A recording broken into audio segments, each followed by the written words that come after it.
Really what led to the path I'm on and that I'll stay on, you know, the rest of my life is one of personal truth. Like literally that's it. What's the truth about what I believe? Because at the root of it all, that's all that matters. For me, the most important thing is, am I willing every day, if necessary, to challenge any and every belief I have? If I'm going to evolve into the next level of possibility for me, I've got to be willing to believe that something I'm doing now, even if I love it, have been in love with it, it's potentially that it's actually the one thing holding me back. One of the first steps, so to speak, for me was answering the question on the top of a Word document, and it said, what happens when you die? You being me. Now, I did plenty of funeral arrangements pre-deployment. I've written every fucking detail to the point of it became humorous, right?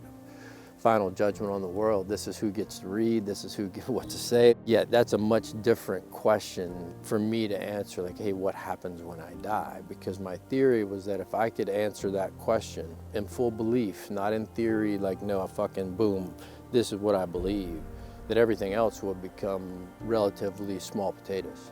And that started a journey that started 10 plus years ago, I guess, and I started seeking.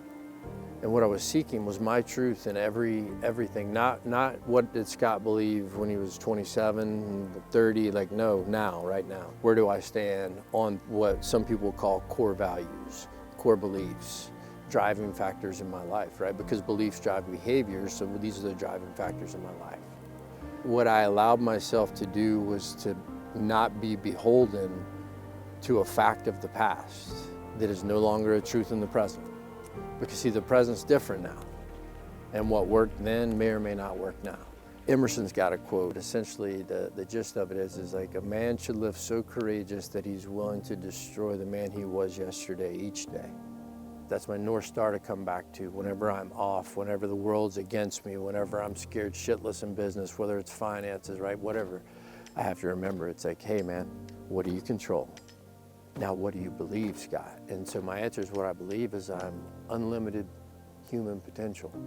What that means is I'm creative. What that means is my thoughts produce and manifest in the third dimension. If ye have the faith of a mustard seed, ye are gods. Who is ye? Me. That's my belief. You, creators. So what I think matters, and what I believe matters more than anything. It even comes down to language used. It's like I make sure, it's like, man, I speak for myself. What I've learned in my path is like, I don't understand where other people have been. Your childhood, the way you came up, the way you became an American, the way you feel. I know that I will never fully even come close to comprehending the way you feel about the world.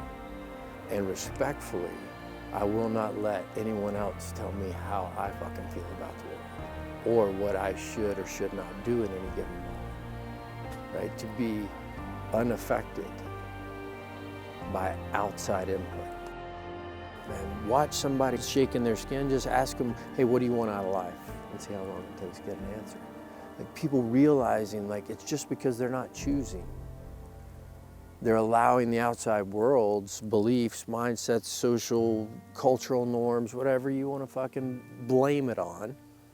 But at the end of the day, they, and I will say this, are not exercising their right. What do I want in my life? To always have the courage to live what I know to be my truth in any given moment.